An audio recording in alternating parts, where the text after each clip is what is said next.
The black waitress was denied entry to the Billionaire Club. No one knew the new chairman was her father. They said I didn't look like I belonged. Funamy bloodline built that building. She stood frozen at the velvet rope, her tray still in hand, the laughter of white men in tuxedos ringing behind her like slaps in the face. Ava Monroe had worked double shifts for 6 months to save enough money to buy a used car. She was 27, sharp-tongued, iron-willed, and tired of being invisible unless she was serving something. She clocked in at 4 p.m., clocked out at midnight, and repeated. Always with a smile. Always with a yes, sir. But tonight was supposed to be different. Tonight, her best friend Layla had gotten her on the guest list for a private event at the Summit, a gold-trimmed skyscraper looming over Manhattan's skyline, the kind of place where black people weren't hired unless they wore gloves or cleaned bathrooms. Ava wasn't there to work. She was there to be seen. Layla had insisted. Girl, it's just a networking party. Wear that green dress I love. Let them see your power. Maybe someone important will notice, Layla had said, dragging red lipstick across Ava's lips like war paint. But as soon as Ava walked up the steps, wearing heels she could barely balance in, the doorman glanced at her skin, her hair pulled tight in a bun, and the anxious grip she had on her tiny purse. His smile faded like spilled wine. You must be lost, he said. Staff entrances around back. I'm not staff, she said slowly. I'm on the guest list. Ava Monroe. He didn't check. He didn't even pretend to check. That's impossible, he muttered, then turned to the radio clipped to his jacket. Got a situation. Possible breach. Breach. As if she were a threat. As if her presence alone required security protocol. Within seconds, 2 more guards appeared. They didn't shout. They didn't need to. The way they moved hands at their sides, posture square, told her everything. She was not welcome. You need to leave the premises, miss. I was invited. There's no Ava Monroe on the list. I can call Layla James. She's already inside. One of the guards stepped closer. Not threatening. Just firm. Please don't make a scene. And Ava remembered her mother's voice from years ago. Don't let them see you break. Not in front of them. Never in front of them. So she didn't. She turned away, heels wobbling, pride burning. But someone had seen her. Someone at the top floor window. Someone who had never expected to see her again. 37 floors above, Harold Lockridge was nursing a glass of Pappy Van Winkle whiskey, the kind that cost more than Ava's rent. His silver hair was slicked back, his tuxedo sharp, his posture like a man who'd been rich for so long he didn't remember what hunger felt like. Yet his eyes, those pale green eyes that had once looked at a black jazz singer like she was a galaxy, widened when they caught a glimpse of the woman walking away from the entrance. He knew that face. He knew that walk. Even before she turned her head, even before the streetlight caught her cheekbones in just the right way, he knew. It was her. His daughter. His shame. Harold hadn't seen Ava since she was a baby. Her mother, Camille, had made it very clear if you can't love her publicly, you don't get to love her at all. And he hadn't. Not publicly. Not at all. He had let the silence bury her. Until now. 2 hours later, Ava sat alone in a diner in Harlem, still in the green dress, the lipstick now faded, the shame eating through her ribs like acid. Layla had texted 100 times. Where are you?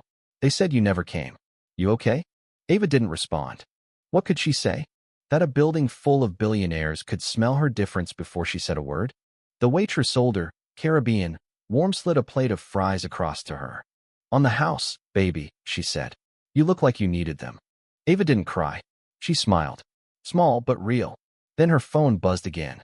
A number she didn't recognize. She answered on instinct.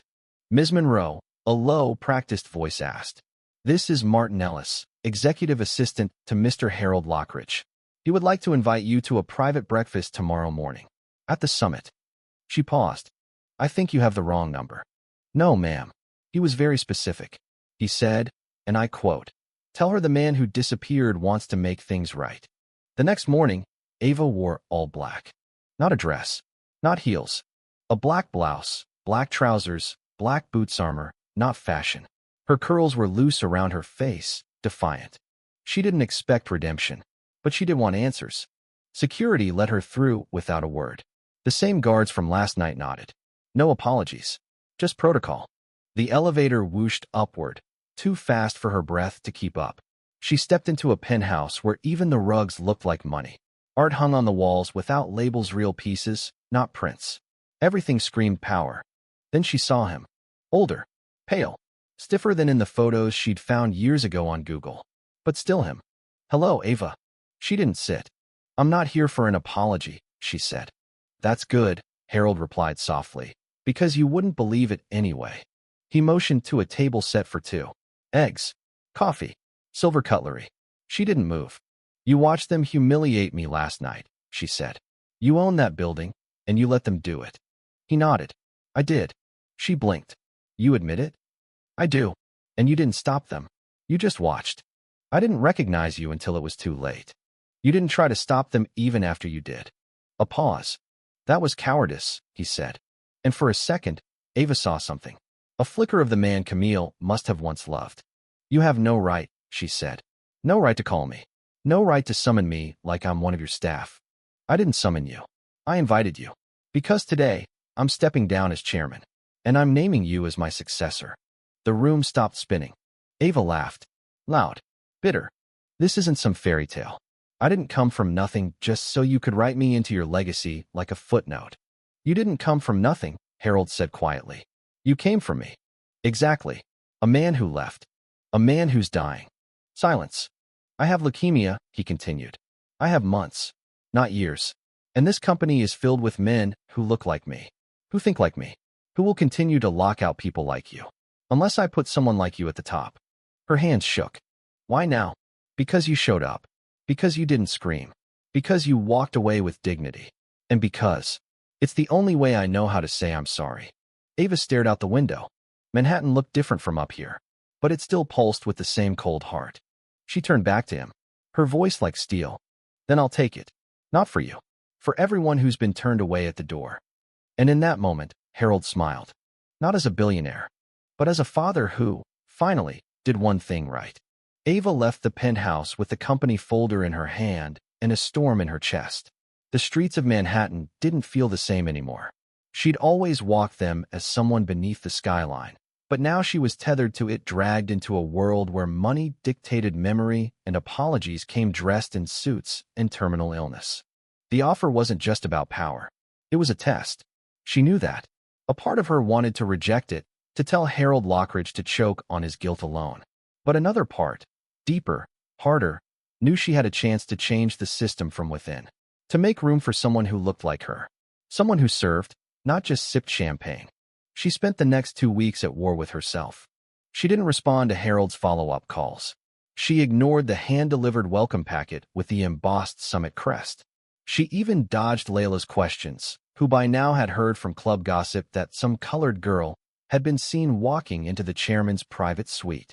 But then the rumors started spreading. First, on Black Twitter. Then, in whispers among staff. Then, in headlines. Lockridge Industries to appoint Black woman as interim chair? Is this tokenism or true diversity? The billionaire bloodline scandal. Forgotten daughter or PR move? They found her picture. A photo of Ava in high school, smiling in a science fair ribbon. Then one from her college days before she dropped out to support her sick mother. Then a blurry phone snap of her standing outside the summit in that green dress the night she was turned away. She wasn't invisible anymore. She was exposed. And suddenly, everyone had something to say. Her mother's old church friends called to warn her. Don't be their puppet, baby. A think piece surfaced from a conservative outlet. Entitlement dressed as progress. The dangerous rise of corporate affirmative royalty. Even her old supervisor at the diner made a comment when she went back to pick up her last check. Don't forget who you were before they gave you a seat at that table. But Ava hadn't forgotten. She remembered every night she stood behind a bar while drunk men waved their credit cards like crowns. Every time a white woman clutched her purse tighter when Ava walked too close. Every morning she scrubbed someone else's stain from a table and wondered how much more she'd have to clean before someone saw her as more than background. No, she hadn't forgotten. And so, on a rainy Thursday, she walked into the summit wearing a navy blue power suit borrowed from Layla, her hair natural and bold, her chin high. She stepped into the boardroom like it was hers. Because now it was. The room went silent. 9 men, 1 woman, all white, all looking at her like she was either a threat or a mascot. Ava didn't flinch. Harold sat at the head of the table, pale but present, his eyes dim but watchful. "This is Ms. Ava Monroe," he said with a rasp. "Effective immediately, she will serve as interim chairman." One of the older men, a leathery executive with a Rolex and a tone like curdled milk, leaned forward. "Do you even have experience leading a company this size?" Ava locked eyes with him. "No, but I have experience being shut out of every room that looks like this one. That gives me something none of you have, perspective." Another voice chimed in. "This isn't personal therapy. This is business." "You're right," Ava said. "And business is about growth, expansion, relevance. Look outside, your company's image is tanking. Your shareholders are worried. You don't need another millionaire in a corner office. You need someone who's lived on the other side of that glass." A few of them looked away. But one, Sharon Beckley, the lone woman at the table, gave the slightest nod. Harold pushed a folder toward Ava. "Let's begin." Over the next few weeks, Ava didn't just survive, she transformed the damn space. She held listening sessions with janitors, receptionists, interns. She removed a senior VP after 3 employees accused him of racial microaggressions and retaliation. She canceled a board retreat scheduled at a plantation-turned resort. She created an internal racial equity audit system. The media went wild. Black chairwoman shakes up old money empire. Is Ava Monroe the future of corporate America? She got death threats. She got marriage proposals. She got calls from black students at NYU who cried on the phone and said, "We didn't know we were allowed to dream like this." But behind closed doors, the board began to crack. Not all of them, but enough. It started with small things: meetings rescheduled without notice, financial reports mysteriously delayed. Then came the vote of no confidence, rumors, whisper campaigns about her emotional leadership and lack of traditional pedigree. And then someone leaked her birth certificate to a right-wing blog. Father, Harold Thomas Lockridge. Mother, Camille Monet. The story exploded. Love child of billionaire takes corporate throne. Is it nepotism or blackmail? Harold was hospitalized the next morning. His body had been weakening for months, but the stress pushed him over. Ava sat beside him in the private suite, watching the beeps of a machine that couldn't heal anything but rhythm. "I shouldn't have waited," he whispered. "You should have grown up with my name." Ava shook her head. "I didn't need your name. I needed your presence. I know. You gave me this role to make yourself feel better, but I kept it to make the world better." He smiled, eyes closing. "Then don't let them take it." They tried. The board held an emergency meeting 3 days later. The room was colder this time. No eye contact, just paperwork and tension. "We feel this transition has not aligned with our vision," the lead executive said. "We'd like to discuss a potential buyout or return to a more seasoned leadership." Ava looked around, and then she opened a folder. Inside was a letter, handwritten, dated 2 weeks ago, from Harold Lockridge to the board of directors. It read, "As per my final directive, I transfer all voting power and control of Lockridge Holdings to Ms. Ava Monroe, effective immediately and irrevocably. This decision reflects not just my blood, but my belief in her ability to lead a future beyond my own failures. She is not a placeholder. She is the legacy." It was notarized, sealed, legal. Ava slid it across the table. "Any questions?" Silence. Then, one by one, they stood. Not in protest, but in acknowledgement. She had won. Not because she was his daughter, but because she had earned the right to sit at the table and build a bigger one. That night, Ava walked out of the summit and into the street where it had all begun. Same velvet rope. Same doorman. This time he nodded. No hesitation. No radio. She walked past him, not in spite but in victory. And as she got into the black town car waiting for her, she looked back once. Not for permission. Not for approval. Just for memory. Because that door wasn't closed anymore. Not for her. Not for anyone who came after. The weeks following Harold's death passed in a blur of ceremony and strategy. The media covered the funeral like it was a royal affair, but Ava didn't shed a tear in front of cameras. She stood beside the casket in a black silk suit, a white rose in her hand, silent, unreadable. Let them call her cold. She'd cried enough in kitchens and break rooms to last a lifetime. After the funeral, the board had gone quiet. Not supportive, just quiet. Waiting. Calculating. But Ava wasn't just surviving them now. She was setting the pace. She restructured the executive hiring process to prioritize inclusive recruitment. She announced a scholarship fund for low-income youth of color entering finance and tech fields. She launched a whistleblower program that reported directly to her office. And then she did something no one expected. She returned to the club, not the summit. The actual club, the one with the marble steps, gold-plated doors, and the velvet rope that once blocked her way. She showed up unannounced, wearing jeans, sneakers, and a hoodie that said, "I belong here." The same doorman from that night blinked at her. She gave him a smile, but no bitterness. "Good evening," she said. "I'd like a table, somewhere near the window." He stammered, checked his list, but this time he didn't question her. He just let her through. The maitre d' personally escorted her to a private booth. A dozen heads turned, pretended not to stare. She ordered a steak medium rare, asked for a mocktail, and dined alone. Halfway through her meal, a familiar face approached. Franklin DeWitt, former board member, one of the men who tried to vote her out. "May I sit?" he asked, looking nervous. She gestured to the seat across from her, cutting into her steak with calm precision. "I came to say I underestimated you," he said. "I thought you were temporary." Ava finished for him. "Yes." She sipped her drink, leaned back. "You still think that?" He gave a tight smile. "I don't know what to think. But I do know that since you took over, our quarter earnings rose 11%. The press calls you fearless. The press called me a fraud last month." He chuckled. "They did. And you still didn't blink. Because I've heard worse. To my face. In kitchens. On sidewalks. In this very building." Franklin nodded, then hesitated. "What are you planning next?" Ava looked out the window. "You built a system that rewards exclusion," she said.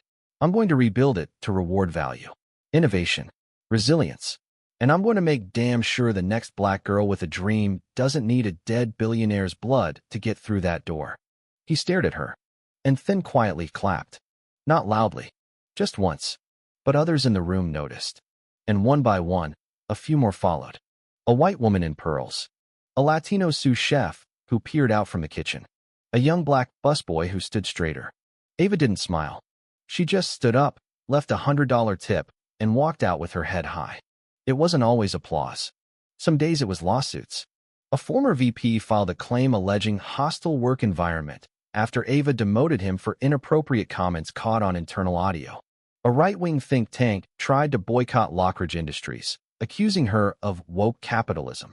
She received death threats in the mail, one with a new sketch, another with her face printed on a target. She beefed up security, took self-defense classes, and kept going. One night, exhausted, she called her mom. "Did I do the right thing?" she asked, sitting alone on her apartment floor. Camille's voice was calm. "You did the hard thing, baby. That's how I know it was right. I feel like I'm fighting ghosts." "You are. But you're not doing it alone. You've got people watching. Young girls, tired mamas, angry sons. They're watching you show them it's possible." Ava closed her eyes, the tension in her chest easing just a little. "Thank you, Mama." "Don't thank me. I was just the one who raised you. You're the one making them remember your name." Months passed. Lockridge Holdings was no longer just a billion-dollar empire, it was a case study. Harvard Business Review published a feature titled, "The Ava Monroe Model, Redefining Legacy in a Post-Patriarchal Economy." Forbes listed her in their most powerful women under 40. She was invited to speak at TED, the UN, and Essence Fest. And yet she never moved out of her modest apartment in Harlem. Never forgot what it felt like to scrub dishes with raw hands. Never deleted the first email she'd written to herself, a draft titled, "What to Say When They Finally See Me." Because visibility was power, but memory was fuel, and Ava had never been more on fire. Then came the scandal. Not hers. Theirs. A whistleblower from Lockridge Asia exposed decades of racist labor practices in the company's international factories, child labor, unsafe conditions, forged audits. It threatened to undo everything. The media was rabid. Protesters lined up outside the headquarters. Ava called for an emergency press conference. She walked onto the stage alone. No spin team. No script. Just a microphone. "The legacy I inherited came with bloodstains," she began. "I cannot erase them. But I will expose them. And I will change them." She laid out a full investigation, third-party oversight, immediate reparations for affected workers, and an executive salary freeze until reforms were complete. Wall Street panicked, but the people listened. And when she finished, a reporter shouted, "Aren't you afraid this will destroy the company?" Ava stared him down. "If the truth destroys us, then we deserve to fall." Later that week, a package arrived at her office. No note. Inside was a framed photo. A young black girl in a waitress uniform, standing outside the summit. Eyes wide, back straight. Captioned, "Don't forget her. She got you here." Ava hung it above her desk. So no matter who walked in, billionaire, politician, janitor, they saw it and understood. This was no accident. This was justice in motion. The following year, Ava was asked to speak at the annual Billionaires Summit, an invite-only retreat that once barred her very presence. She walked onto the stage in a crimson suit and opened with, "Thank you for the invitation. I assume no one asked to see my ID this time." The crowd laughed, nervously. She continued, "There was a time I wasn't allowed in this room. And now I'm here not to be celebrated but to remind you. Power doesn't come from what you own. It comes from what you change. So ask yourself, what are you changing?" She got a standing ovation. But more importantly, she got silence. The kind that meant reflection. The kind that meant impact. After the conference, a young man approached her backstage. Mixed race, maybe 20. Nervous hands. "You don't know me," he said. "But my mom worked in one of your factories in Vietnam. After the reform, she got health care. My sister goes to school now. I just wanted to say thank you." Ava blinked, then hugged him. Tight. No words. Just warmth. Just legacy. That night, she walked home alone. No bodyguards. No cameras. Just the rhythm of New York and the pulse of a life she had fought tooth and nail for. And as she passed by the diner where she once cried into cold fries, she saw something new. A mural, painted across the brick wall. A black woman in a green dress. Standing tall. Bold letters read, "From Waitress to World Changer." Ava Monroe showed us the door isn't locked, just guarded. She smiled and kept walking because her story wasn't finished. And neither was the fight. The seasons changed, but Ava didn't slow down. She met with community leaders in Detroit, hosted roundtables with young black entrepreneurs in Atlanta, and partnered with environmental justice groups to examine Lockridge's ecological footprint. She poured her influence into every corner where her name used to mean nothing. Now it meant access. It meant representation. It meant hope. But behind closed doors, the war never truly ended. The board, especially the old guard, never forgot who she used to be or who they believed she still was. Though most had accepted her leadership publicly, a private rebellion brewed. Some believed Ava's sweeping changes threatened the soul of Lockridge Holdings. They meant the comfort, not the values. It came to a head in the form of a backroom deal. A group of legacy shareholders had begun quietly lobbying to remove Ava through a merger plan to sell the company to a European conglomerate. On paper, it looked like strategic growth. In reality, it was a hostile takeover designed to remove Ava from power without appearing like racism. But Ava had learned to see lies wrapped in legalese. She caught wind of the deal through Sharon Beckley, the board's only other woman, who had slowly become both a confidant and a cautious ally. "They're voting next month," Sharon warned. "They think you've overstepped." "I have," Ava said simply. "On purpose. They're calling it stabilization." Ava nodded. "Of course they are. Stabilization always sounds better than whitewashing." That night, Ava didn't sleep. She thought about her mother working triple shifts so Ava could go to college. She thought about that security guard telling her the staff entrance was around back. She thought about Harold, not the billionaire but the broken man who whispered, "Don't let them take it," with a cracked voice in a sterile hospital room. She made a decision. She wouldn't fight to keep the power. She would dismantle the structure they were trying to take back. And she'd do it in broad daylight. At the next shareholder meeting, Ava didn't show up in a suit. She arrived in the same green dress she wore the night she was denied entry. And silence fell over the room. Every camera was on her. She stepped onto the stage, looked across the sea of money, and cleared her throat. "I know what you've been planning." Whispers. Fidgeting. Some cleared their throats. "And I'm not going to stop you." Gasps now. Shock. Confusion. "But before you vote to take Lockridge away from the woman who rebuilt it, I want the public to know exactly what you're voting against." She turned to the projector screen. Slide 1. A list of companies Lockridge had acquired under Ava's tenure, most of them minority, and women-led businesses now thriving under equitable pay standards. Slide 2.